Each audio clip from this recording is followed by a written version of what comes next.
গো, কতদিন হয়ে গেল তোমাদের রাজসভা বন্ধ? হ্যাঁ, আচ্ছা, মহারাজ যদি বেতন দিতে না পারেন তাহলে রাজসভা খোলা রেখে কি লাভ বলো তো? বলি বাড়িতে যা চাল আছে সপ্তাহের বেশি আর রান্না হবে না কিন্তু। হ্যাঁ, সেই জন্যই তো হিসেব করছি। বাড়িতে অপ্রয়োজনীয় যা যা জিনিসপত্র আছে সেসব বেচে দেব। আর বেচার মতো কিছুই নেই গো। দেখো, তুমি সব সময় আমার পরেই খাও, তাই আমাদের একটা করে থালা বাটি বেচে দিলে তো কোনো সমস্যা নেই গিন্নি। এই তোমার মাথা না কাজ করছে না। যাও বাইরে ঘুরে এসো, পারলে বাজার থেকে ধার করে হলেও একটু চাল নিয়ে এসো। দেখি যদি কোনো সহৃদয় ব্যক্তি চাল দেয়।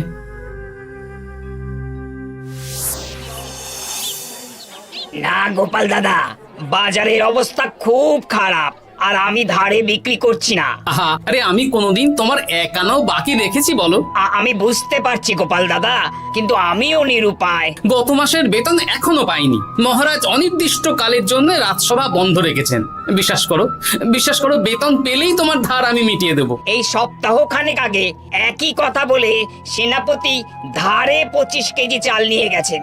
এখন ওনার কোনোই পাত্তা নেই। কি যে করি, কাছের বন্ধু বলতে বিজ্ঞানী আর সভাকবি।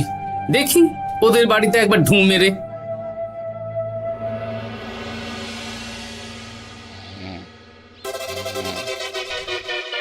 কৃষ্ণনগর কৃষ্ণনগর কৃষ্ণনগর শূন্য।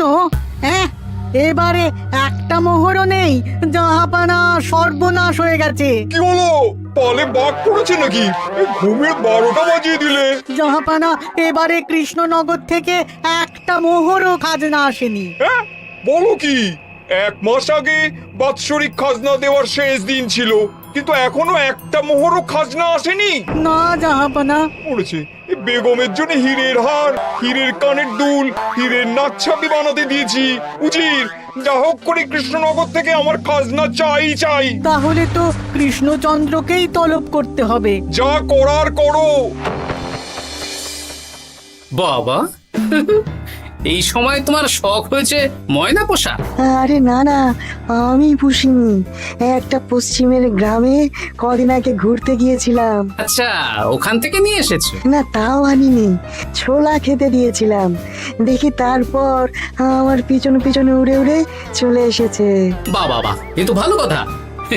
বিয়ে তো করলে না, তাও একটা সঙ্গী জুটেছে। এ যে সে পাখি নয় গোপাল, এ ময়না কথা বলে, দেখবে।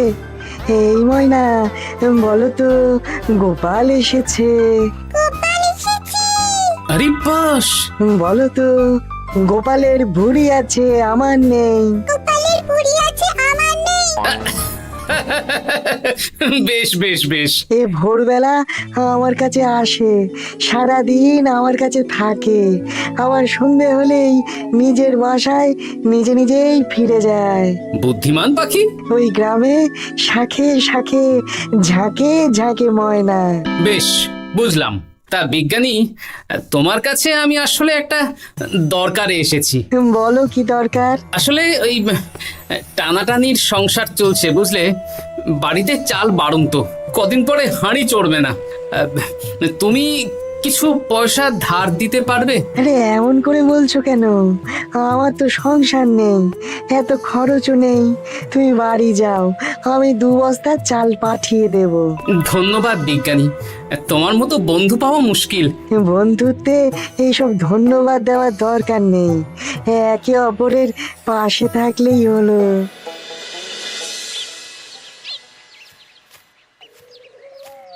এ কি গো, খালি হাতে ঢুকছো যে? বিজ্ঞানী আমাদের 2 বস্তা চাল পাঠাবে, তাই কিছুটা হলেও চিন্তা কমলো, বুঝলে। ওমা, এই তো সারা বাজার ঘুরে তো ধারে চাল পেলাম না।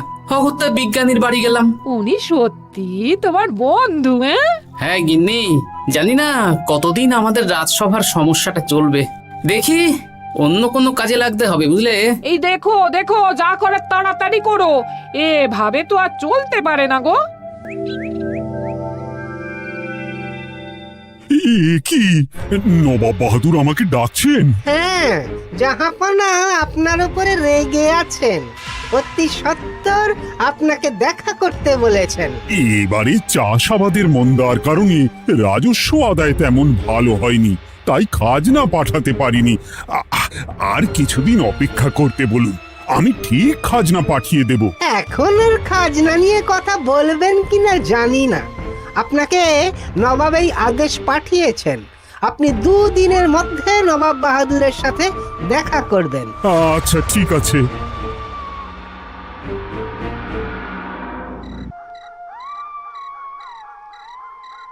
মহারাজ, এই বিপদের সময় আপনাকে একমাত্র একজনই সাহায্য করতে পারে, আর সে হলো গোপাল। আমি কোন মুখে গোপালকে ডাকবো বলো তো রানী? দীর্ঘদিন ওদের বেতন দিতে পারছি না। গোপাল এরকম স্বার্থপর মানুষই নয় যে নিজের কাজের সময় কাজী আর কাজ ফুরলে বাজি হয়ে যাবে। আপনি একবার বলেই দেখুন না। বেশ, তাহলে আগামীকাল সকালেই গোপালকে ডেকে পাঠাচ্ছি।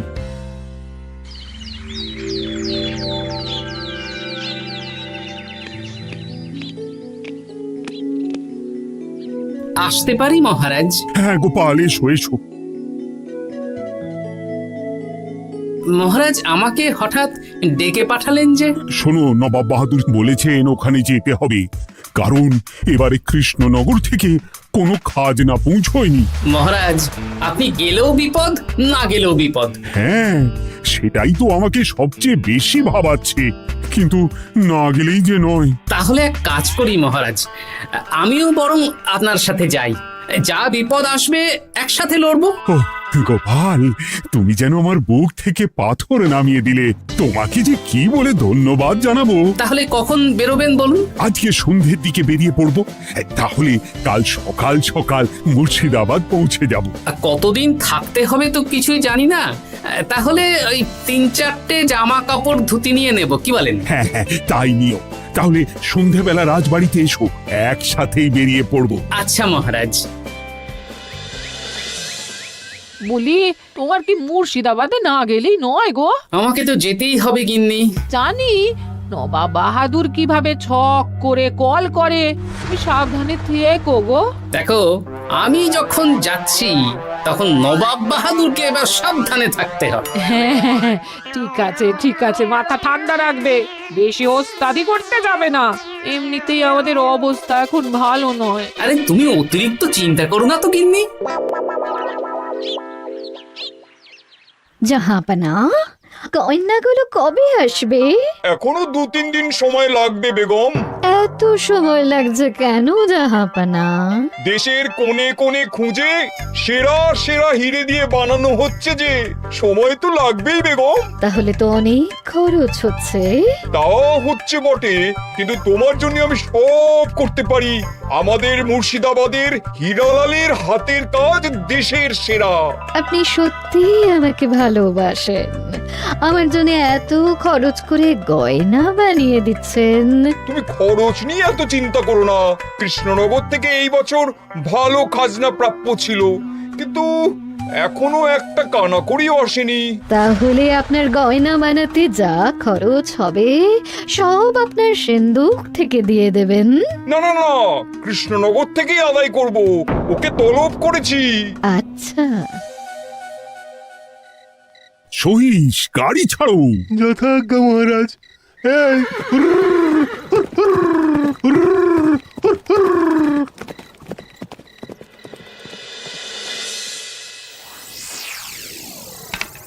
এত রাতে আবার কে এলো রে বাবা? খুলছি খুলছি।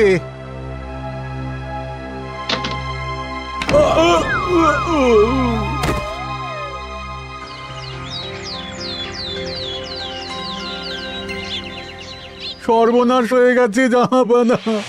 কি হয়েছে হীরালাল? নবাব বাহাদুর, মহারাজ কৃষ্ণচন্দ্র আর গোপাল এসেছেন আপনার সাথে দেখা করতে। ওদের দরবারে আসতে বলো। হ্যাঁ, এবার বলো হীরালাল, কি হয়েছে? এই, তোমার মাথায় পট্টি কেন? জাহাপানা, গত রাতে আমার সর্বস্ব লুট হয়ে গেছে। বলো কি হীরালাল? তোমার কাছেই তো বেগমের হীরের সব গয়নাগাটি বানাতে দিয়েছিলাম। হ্যাঁ জাহাপানা, সব গেছে। আমার মাথায় মেরে সব লুট করে নিয়ে গেছে। এবার আমি কি করব জাহাপানা? বেগম সাহেবা, আপনার গয়না যে হীরালাল শেখরার কাছে জাহাপনা বানাতে দিয়েছিলেন, ওনার সব লুট হয়ে গেছে। মানে? আমি এক্ষুনি নিজের কানে শুনে এলাম, এখন হীরালাল শেখরা এসেছে। আমি এক্ষুনি যাচ্ছি। কি করব জাহাপানা? আমার তো সব শেষ হয়ে গেল। আমি কোনো কথা শুনতে চাই না, আমার ওই হীরের গয়নাগুলো চাই। চাই বললেই তো পেয়ে যাবে না। এখন এই গয়না শুধু নয়, হীরালালের সব সোনা দানা চুরি হয়ে গেছে। সেগুলো খুঁজে পেতে হবে। বিগত কয়েক বছর আমার মুর্শিদাবাদে কোনো চুরি ডাকাতি হয়নি। প্রত্যেকটা গ্রামবাসী সুখে শান্তিতে আছে। বাইরের কোনো শত্রু আসারও সুযোগ নেই। গ্রামের সীমানায় দিন রাত প্রহরী থাকে। যদি এসেও থাকে পালাতে পারবে না। এবারে তাহলে চোরটা কে বুঝবো কি করে? এসব সামান্য চোর ধরার কাজ আমার কাছে নস্যি। জাহাপনা, আপনি যদি কৃষ্ণনগরের এবছরের খাজনা মকুব করে দেন, তাহলে আমি চোর ধরার ক্ষেত্রে সাহায্য করতে পারি। ঠিক আছে কৃষ্ণচন্দ্র, তোমার এই গোপাল যদি চোর ধরে দিতে পারে তাহলে এবছরের খাজনা মুকুব। আগে আমি ওই শেখরার সাথে একান্তে কিছু কথা বলতে চাই। বেশ, প্রহরী প্রহরী, তুমি গোপাল আর শেখরাকে একটা ঘরে নিয়ে যাও। আসুন। এবার আপনি চুরির ঘটনাটা বলুন। চুরি না, ডাকাতি। সে যাই হোক, বলুন বলুন।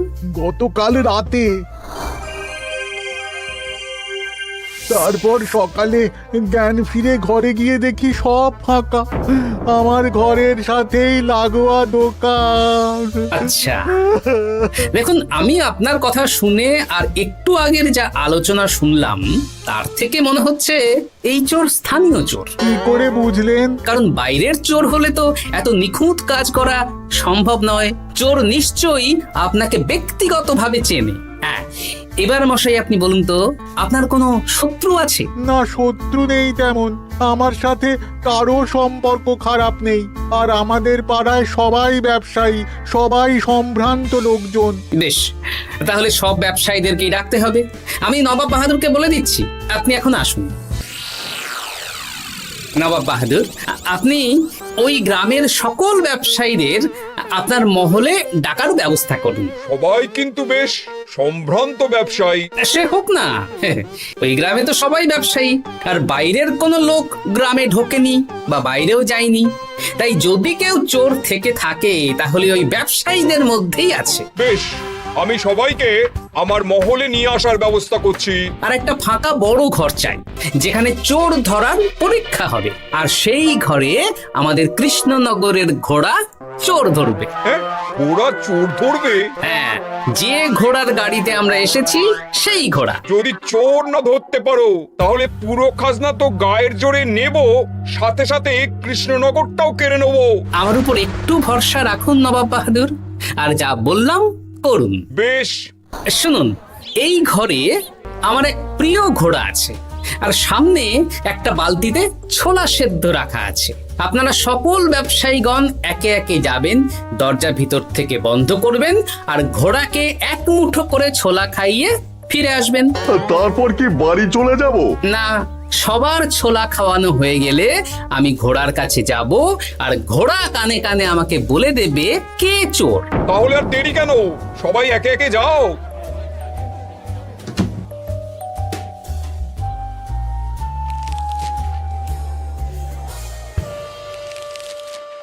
কি করি যদি ঘোড়া সত্যি সত্যি বুঝে যায়? ছোলা খাওয়াবোই না। ব্যাস, ছোলা খাওয়ানো হয়ে গেল।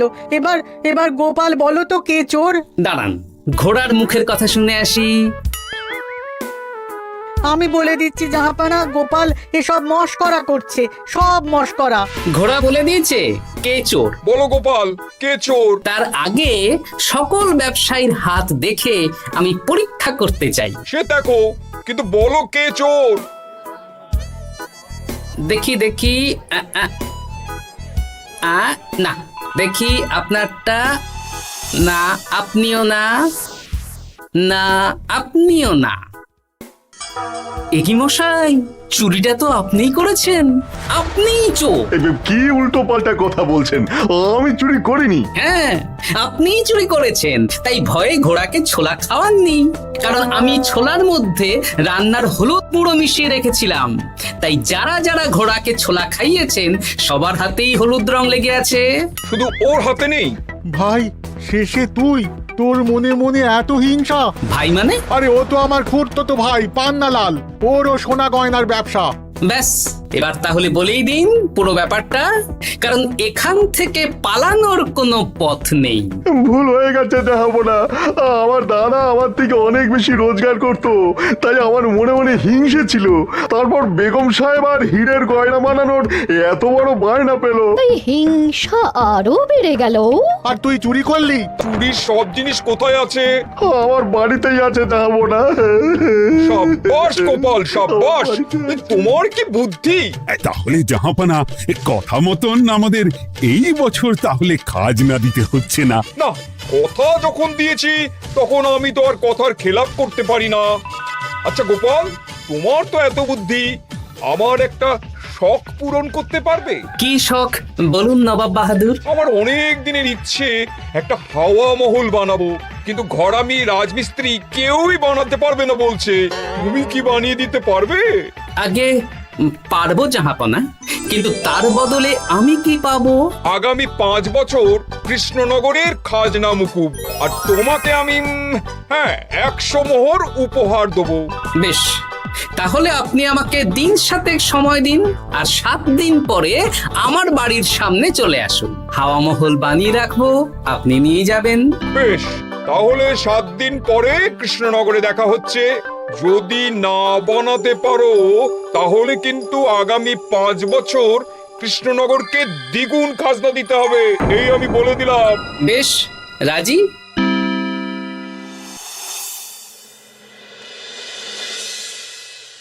বেশ তো বড় মুখ করে বলে দিলে হাওয়া মহল বানাবে। রাজি রাজি। এবার যদি না বানাতে পারো, সব তো উল্টে যাবে। আপনি চিন্তা করবেন না মহারাজ, নবাব বাহাদুর আমাকে প্যাঁচে ফেলতে চেয়েছেন, তাই আমিও ওনাকে ঘোর প্যাঁচ দেব।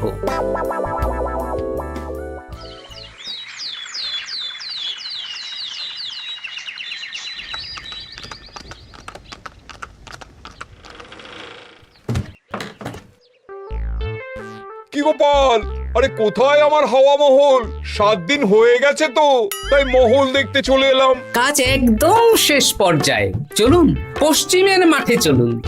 গিন্নি, তুমি মহারাজকে খবর দাও আর বলো পশ্চিমের মাঠে চলে আসতে। আরে তাড়াতাড়ি কর, তাড়াতাড়ি কর। ওই দেখুন, আপনার হাওয়া মহল তৈরি হয়ে গেছে। কই? উপরে দেখুন। ওরে, নবাবের হাওয়া মহল বলে কথা, ইট কথা হয়ে গেছে। এবার রং কর, রং কর। হাওয়া মহল রং করছি তো, এত তাড়া দিস না। আরে তাড়াতাড়ি কর, তাড়াতাড়ি কর। আরে এসব আবার কি? ময়না পাখি হাওয়া মহল তৈরি করছে? হ্যাঁ, হাওয়া মহল তো, তাই হাওয়াতেই তৈরি হচ্ছে। হাওয়া তো আর চোখে দেখা যায় না, আমি তৈরি করিয়ে দিয়েছি। এবার জাহাপনা আপনি নিয়ে যান। হয়ে গেল, এবারেও গোপাল দাও মেরে দিল। মানে আমি কি করে? সে তো জানি না জাহাপনা, আপনি বলেছিলেন হাওয়া মহল বানিয়ে দিতে হবে, আর আমি আপনার আবদার পূরণ করেছি। এখন আগামী 5 বছর আমরা খাজনা মুক্ত। সাব্বাস গোপাল। ওরে, রংটা ভালো করে কর, ভালো করে কর। নবাবের হাওয়া মহল।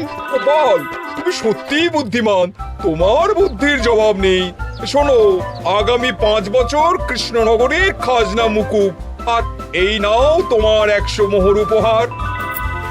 এবার বলো, তুমি এই অসম্ভবকে সম্ভব করলে কি করে? আমি বুঝতেই পেরেছিলাম, আপনার মুর্শিদাবাদের চোর ধরার পরে আপনি আমাকে যখন হাওয়া মহল বানাতে বললেন, তখন নিশ্চয়ই কোনো উদ্দেশ্য আছে। কারণ আপনি তো মন থেকে চাননি যে খাজনা না দিয়ে আমরা মুক্তি পাই। তাই গোপাল এই চালটা চাললো। যদিও আমি গোপালকে একটু সাহায্য করেছি। কিরকম সাহায্য? কদিন আগে আমি বিজ্ঞানীর ঘরে গিয়ে দেখি একটা ময়না হুবহু মানুষের মতন কথা বলছে।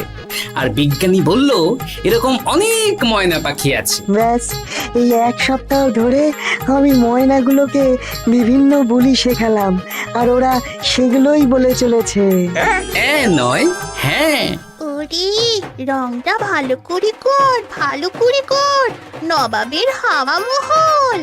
মহারাজ 100 মোহর আপনি রাখুন।